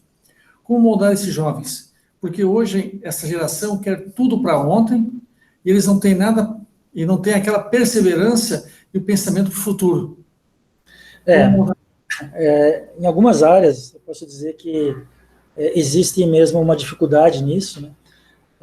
Assim, a minha experiência maior é na área de pesquisa, e as pessoas que trabalham, que têm interesse de trabalhar com pesquisa, mesmo os mais jovens, mesmo a meninada hoje, recém saída da faculdade, mesmo nossos estagiários, que ainda são estudantes, eles têm um perfil realmente de mais longo prazo, né? De aprendizado, de paciência, não tem aquela pressa, né, de fazer as coisas como em outras áreas. O pessoal na área comercial tem bastante disso, em outras áreas também. Mas eu acho que, assim, para quem está na empresa, para quem é já mais veterano, precisa encontrar uma forma de motivar essa juventude para que ela possa ver valor naquilo que está sendo feito, né? Tentar fazer com que a pessoa se apaixone por aquilo que é feito. Se não conseguir, não vai rolar, não vai dar certo. Então, por outro lado, claro, nós estamos falando assim do ponto de vista de quem está recebendo um jovem, né? É um desafio, principalmente para as gerações mais novas hoje, porque essas pessoas elas não se apegam, né? As empresas de semente, por onde eu passei, na Codetec, na Dow, na empresa que eu estou hoje, a maior parte dos meus colegas, elas estão aqui há mais de 10 anos, ou 20 anos, ou mais. Os agrônomos, e a empresa de sementes, normalmente eles têm uma longevidade na mesma atividade. Mas vem de uma geração, claro, que tinha essa intenção também, né? O que a gente precisa nessas novas gerações é que eles se apaixonem por alguma coisa. As pessoas que estão no negócio são apaixonadas pelo que fazem. As pessoas mais jovens, se elas não encontrarem uma motivação, uma paixão, elas não vão ficar muito tempo, porque elas vão se chatear com aquilo que estão fazendo e vão procurar fazer outra coisa. E isso não é bom para a empresa, né? Porque se você precisa trocar toda hora as pessoas, você acaba que não tem continuidade, né? Então, é um desafio grande, mas a gente precisa encontrar aquilo que motiva, aquilo que apaixona as pessoas, né? Não sei exatamente em outras áreas, mas eu tenho conseguido que na área da ciência, pela curiosidade, né? A gente motiva as pessoas pela curiosidade.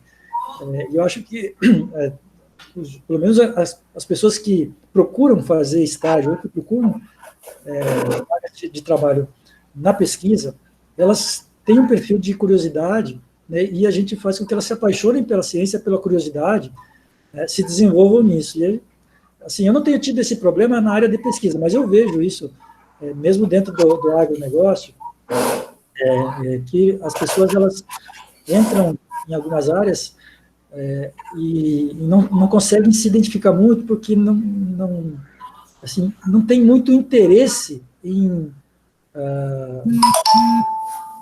se integrar com aquilo, sabe? As coisas são muito superficiais, né? E para você se integrar, você precisa conhecer as coisas um pouco mais a fundo, né? E quem não tem, né, como muitos da juventude hoje não tem paciência, né, para ler um texto de mais de 200 palavras, 200 caracteres, é difícil que consiga se apaixonar por alguma coisa, ou que consiga se aprofundar em algum nível de conhecimento. É um desafio grande, a gente tem que encontrar alguma coisa que motive as pessoas que estão chegando. E para as pessoas jovens, né, que estão entrando, né, o conselho é: procure se apaixonar, procure encontrar uma coisa que te atraia, que te desafie, né? Se aquilo que você está tentando não te desafiar, procure outra coisa, mas não fica enrolando. Você não vai conseguir se realizar porque você conseguiu um emprego e tem um salário. Isso não é suficiente. Isso vai ser um peso para você se aquilo não for uma coisa que te motiva, que você goste de fazer, né? Então, trabalhar por obrigação ninguém merece. Então, se você pega uma coisa que você não gosta de fazer, não vai atrás, procura outra coisa, gasta um pouco mais de tempo procurando, mas quando você encontrar alguma coisa que você realmente gosta de fazer, você vai ver que valeu a pena a espera, né? Então, acho que dos dois lados, né? Se a gente não gostar do que faz, gente, não vale a pena. O Alexei que fez essa pergunta, nosso aluno de pós-graduação. Uhum. Foi muito bem respondido, gostou da resposta. É que às vezes a gente não se percebe disso, né? Mas, sim, claro, está tudo dentro da motivação, é verdade, professor. A gente tem que desafiar, a gente tem que se desafiar, mas se eu quero que as pessoas se engajem naquilo que a gente está fazendo, a gente precisa desafiar as pessoas também, né? É claro, dentro do limite que ela dá conta, mas a gente precisa que essa pessoa procure... assim, a gente vê nessa juventude, né? E eu vou usar o videogame como exemplo de novo, né? O que motiva o cara a ficar jogando videogame horas e horas? Porque ele quer passar de nível, né? Ele está sendo desafiado para passar de nível. Então, cria um desafio de nível, né, para que aquela pessoa possa se desafiar a passar de nível, e talvez você consiga motivar essa pessoa a fazer coisas interessantes. Obrigado, professor. Obrigado. Adilson?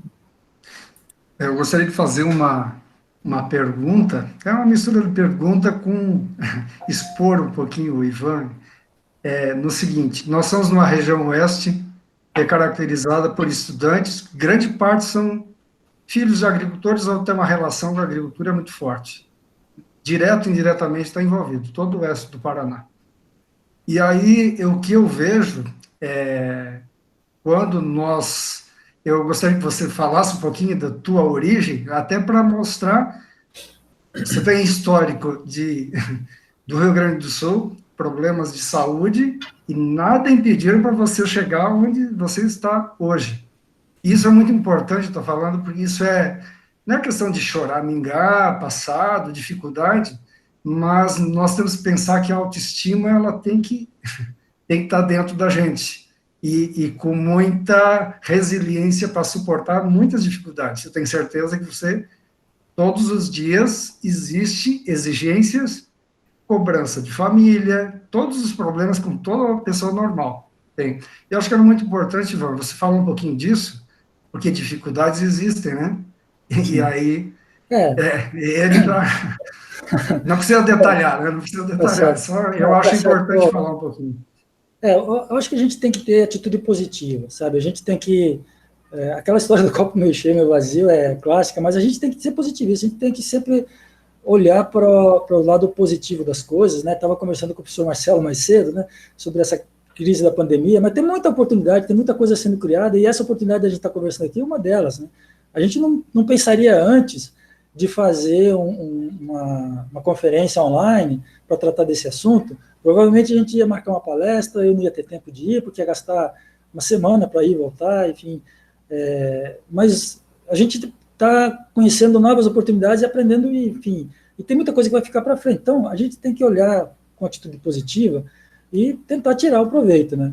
Eu acho que, como a maioria dos estudantes, eu sou de origem de agricultores, né? Nasci numa família de agricultores no Rio Grande do Sul, trabalhei na roça até os 18 anos, quando eu fui para a faculdade de agronomia. Então, eu fiz o meu segundo grau, não sei se hoje chama segundo grau, mas enfim, ensino médio, né? Chamava segundo grau, estudando de noite, porque eu trabalhava na lavoura de dia, né? A gente plantava soja, milho, mandioca, batata, amendoim, enfim, tudo que a gente consumia e o que a gente vendia. E aí eu saí realmente para fazer faculdade. E faculdade integral, então saí de casa e fui morar em Passo Fundo para fazer faculdade lá. E logo que eu tive a minha primeira oportunidade, eu comecei estágio, até mesmo por necessidade, né? Foi na época que acho que começou o programa de iniciação científica, eu precisava da bolsa para poder me sustentar. Então, consegui alguns estágios de iniciação científica, eu fui me sustentando dessa forma. E depois que eu me formei, eu fui trabalhar um tempo como agrônomo na parte de consultoria, de assistência técnica. Fui morar em Goiás, sou do Rio Grande do Sul, fui morar em Goiás porque tem muito gaúcho lá em Goiás, eu tinha até muitos amigos lá e alguns parentes. Trabalhei um tempo como consultoria, né? Esses escritórios de planejamento, que acho que tem até hoje, que era muito comum na década de 80, né? Não, 90. E, enfim, e aí eu trabalhei um tempo lá, mas logo fui convidado para dar aula numa universidade lá, e eu trabalhava tanto dando consultoria para os agricultores, como dando aula, e aí veio a vontade de fazer pós-graduação. Então, larguei o que eu tinha, vendi a parte que eu tinha no escritório, e fui morar em Viçosa para fazer mestrado, sem nenhuma renda, só com minha bolsa de mestrado, na época. Casado, né, não tinha filhos, mas casado. A esposa também no começo não trabalhava, depois ela arrumou um emprego também na Viçosa, e a gente sustentava dessa forma. Fiz o mestrado e doutorado sem vínculo empregatício, só com as bolsas, né, bolsa de mestrado, depois a bolsa de doutorado, mas por gostar do que eu fazia, por saber que aquilo podia ter futuro um dia, né. E aí, quando eu terminei o doutorado, eu tive a oportunidade de trabalhar na Codetec, montar a área de biotecnologia na Codetec, e, enfim, aí eu entrei para o mercado de sementes. Durante esse período, quando eu estava no último ano da faculdade de agronomia, eu descobri que eu tinha insuficiência renal. E aí, insuficiência renal, sabe, ela acaba causando uma série de complicações nas pessoas que têm isso. Então, você vai começando a desenvolver uma anemia e tal, e a tendência é que aquilo fosse progredindo. Depois de um tempo claro, começar a restrição de dieta e tal. E eu já estava morando em Viçosa, já fazia mestrado, doutorado lá em Viçosa, quando eu cheguei na fase de ter que fazer hemodiálise, né? Eu tinha o processo de insuficiência renal evoluiu, e eu fiz hemodiálise durante um ano, fazendo faculdade, fazendo doutorado e fazendo hemodiálise.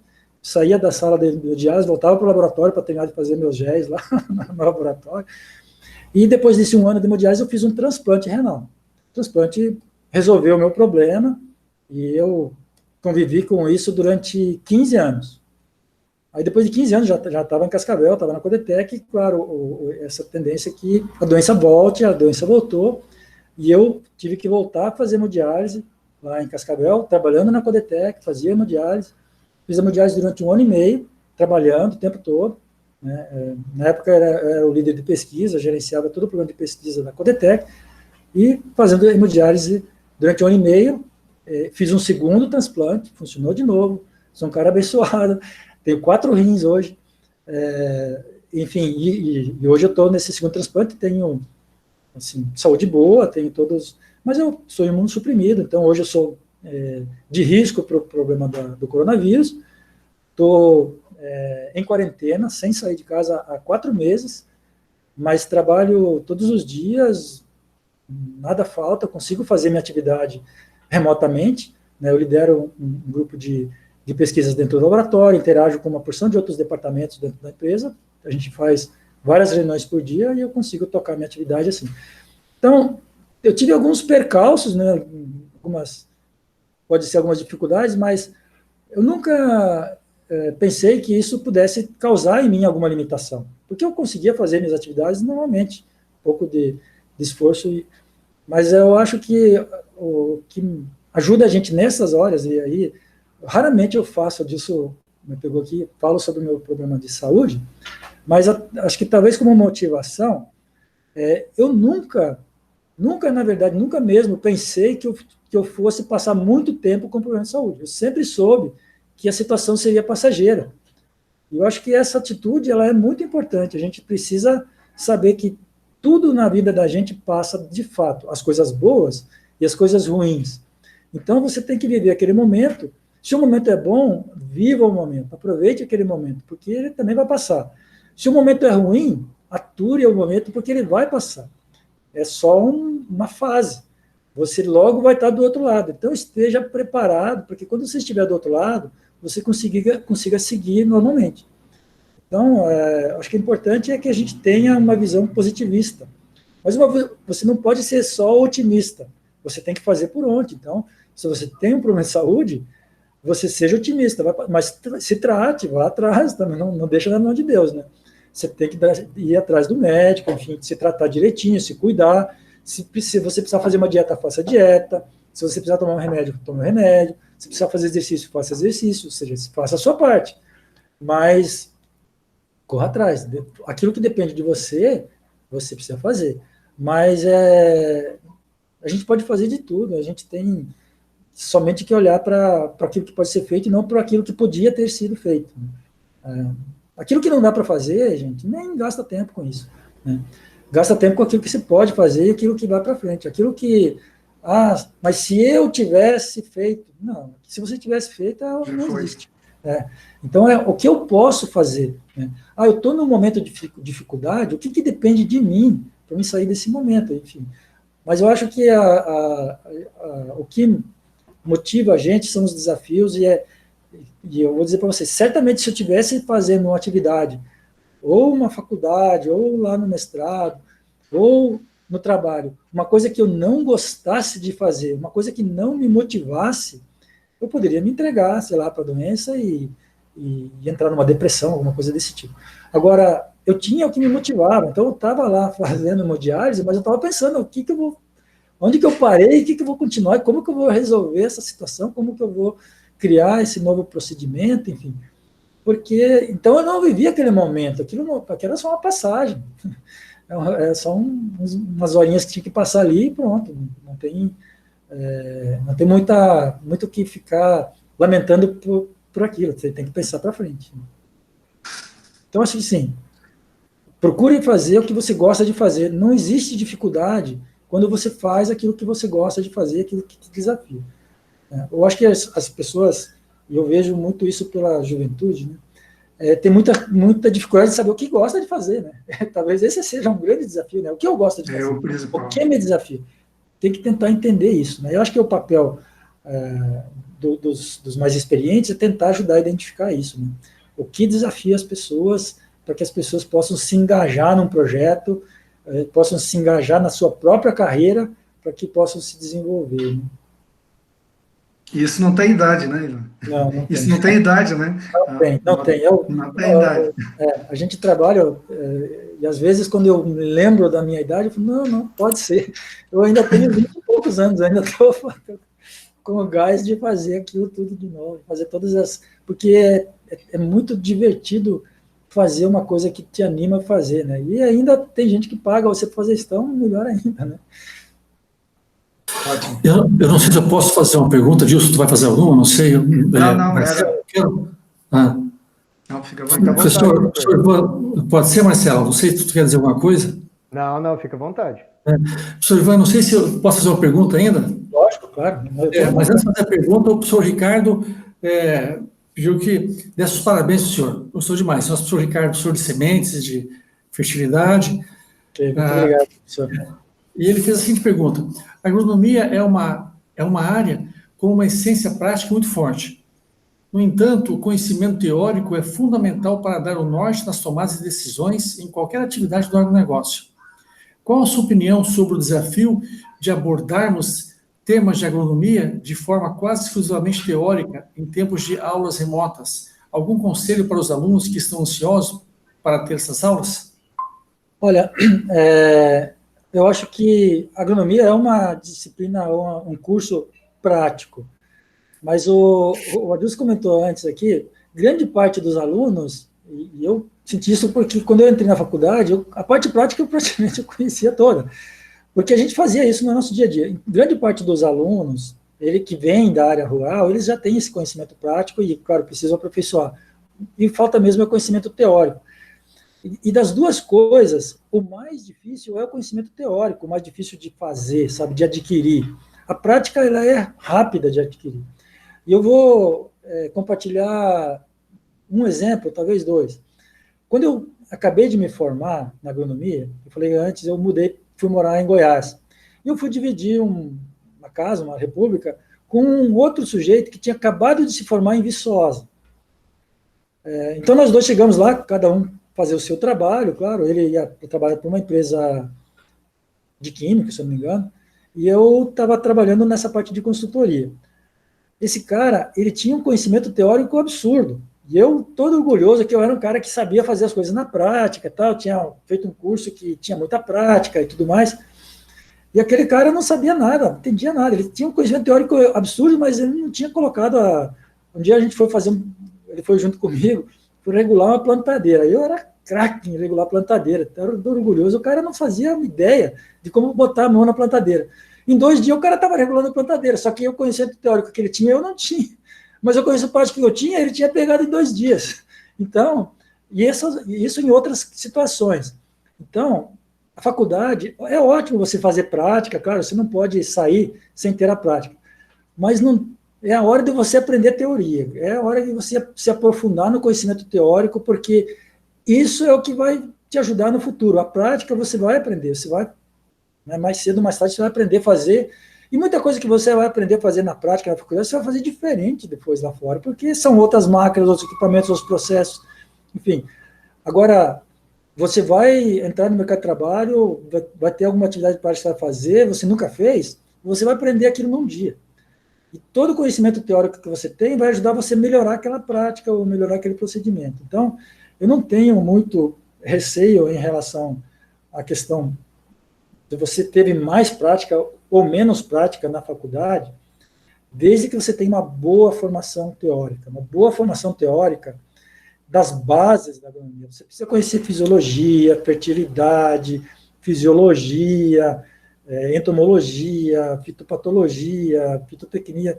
Tem que ter todos esses conhecimentos. Eu deixei algumas IAs aí fora, mas isso é o que vai te ajudar no futuro. Toda essa base vai te ajudar lá no futuro. Agora, a prática, você vai aprender num piscar de olhos. Então, não se preocupa muito se você está perdendo a atividade prática. Isso aí você recupera facinho. Agora, a parte teórica, essa você tem que se dedicar bastante, porque é a hora de aprender agora. É quando você tem suporte para quem tirar dúvida, para quem buscar, né? Perguntar para os seus professores, para que eles expliquem de uma forma que você entenda, porque aquilo tem que ser sedimentado, aquilo tem que ficar agarrado, né, assim, lá no cérebro, porque aquilo que você vai usar durante a vida toda. Né? Agora, a prática você vai aprender, mais cedo ou mais tarde você vai aprender. Obrigado, professor. Muito boa resposta. Obrigado. Obrigado, professor Martin, professor Adilson, pelas perguntas, pelas colocações. Professor Adilson, acho que, vamos dizer assim, cutucou o professor Ivan aí num ponto que acho que foi muito legal, né? Olha, conta um pouquinho como foi. Tem muita gente que não gosta de ouvir história. Eu sou o cara que senta para ouvir a história das pessoas, porque é isso que vai mostrando tudo que a pessoa passou, o que ela fez, o que ela fez de errado, o que ela fez de certo. Eu acho que isso aí motiva e ensina muita coisa, né? Eu acho muito bacana. Antes de finalizar aqui, infelizmente, né? Parece aqueles shows que a gente fala, tá acabando, né? Porque quando a coisa é boa, passa rápido e a gente quer que não acabe, né? Eu só gostaria de já agradecer os acadêmicos, gostaria de fazer um agradecimento especial aí para o meu colega de graduação, Mauro Dezanetti, convidado pela professora Dilson, e também uma professora da graduação aí, professora Suzane Stefanello. Duas pessoas que acho que é muito legal estarem assistindo, porque são pessoas que vão tirar muito proveito, né? E estão prestigiando aí essa palestra, esse momento, né? Professor Ivan, gostaria de agradecer imensamente a sua participação. Foi muito legal. Eu sempre tento tirar uma frase, né, de alguma palestra que eu assisto, e eu acho que a frase que eu tiro de hoje não sei se foi exatamente dessa forma, mas o espírito da coisa, né? Olha, talvez as maiores dificuldades que eu tive me trouxeram até aqui. Isso aí para mim valeu a noite. Tá? Essa frase fica e é aquela que a gente guarda. Então gostaria de agradecer imensamente. a disponibilidade do seu tempo para estar conversando com a gente aqui. Espero em outras oportunidades nós fazermos essas conversas. O professor Martin já intimou, né, para o próximo semestre uma nova palestra, uma nova conversa e com certeza vamos manter esse contato para ficar bem alinhado aí, para de vez em quando trocar uma ideia, como a gente diz, né? Tá bom, eu agradeço o convite, né, a oportunidade também de poder falar com todo mundo e falar um pouquinho sobre essa área de mercado de trabalho. E é uma das coisas que a gente percebe só depois que a gente sai da faculdade, né? Pô, onde que ficou essa parte aí? Como é que eu me preparo para essa parte? E a gente vê também muito, claro, depois que você está na indústria, de que as pessoas elas chegam e elas também não estão preparadas para isso. Então, a iniciativa eu acho muito bacana de trazer esse tema para dentro da faculdade, para dentro do curso de graduação, né, quando as pessoas precisam realmente discutir sobre isso, né, e saber como se preparar para esse mercado de trabalho, e que não é só assistir às aulas e tirar boas notas, mas tem uma porção de outras coisas paralelas que estão associadas a isso, para que elas realmente estejam preparadas. Então, acho que a oportunidade é muito boa que a universidade está dando para os seus estudantes, e certamente isso faz diferença para os estudantes que têm essa oportunidade, né, de saber como se preparar e que ainda tem tempo, né, de fazer algumas coisas que deixem eles preparados para o futuro deles mesmos, né? Obrigado pelo convite e pela oportunidade. Obrigado, professor. Muito bom. Obrigado. E agradeço o professor Adilson, que fez essa intermediação aí, fez o convite, trouxe a ideia e olha, show de bola. Agradeço também, professor Adilson, por essa oportunidade que nos ofereceu aí. Mas com certeza, o Ivan, ele não ia negar, né, Ivan? Depois de... amigo de longa data. Muitos anos. De muitos anos já. Da família, né? Inteira. Beleza. É ótimo. Eu acho que tem que partilhar. O Ivan, na verdade, é um exemplo para a minha geração de pesquisadores, de professores, que nós passamos em Viçosa, estudamos juntos, lá, num período... Lógico, a gente sempre fala que é a melhor época da vida, né? E realmente foi uma época muito boa, de muitas dificuldades, mas de muita coisa boa mesmo. E realmente foi uma época de muito aprendizado, tá? Mas é sempre muito bom ver o Ivan, como um dos velhos tempos que eu conheci, já faz um bom tempo, nós nos vemos desde 2015, eu acho, se não me engano é isso, já há um bom tempo, são 5 anos, tá? Mas foi excelente. Eu que agradeço também a oportunidade de ouvir a palestra dele hoje e saber que quando nós falamos em sala de aula, muitas coisas, eu vi vários pontos que são falados, todos nós professores falamos em sala. Isso reforça conhecimento teórico, conhecimento prático, todas as coisas eu acho muito, e a psicologia envolvida no meio. Ok? Muito bom. Excelente. Obrigado, Adilson. Ok. Então, muito obrigado pela participação de todos, aos professores e, em especial, aí, professor Ivan. Vamos nos comunicando aí, professor. Vamos utilizar a sua experiência, o seu conhecimento aí para ajudar essa gurizada aí. Muito bom, beleza. Até mais, gente. Tchau. Grande abraço a todos. Abraço.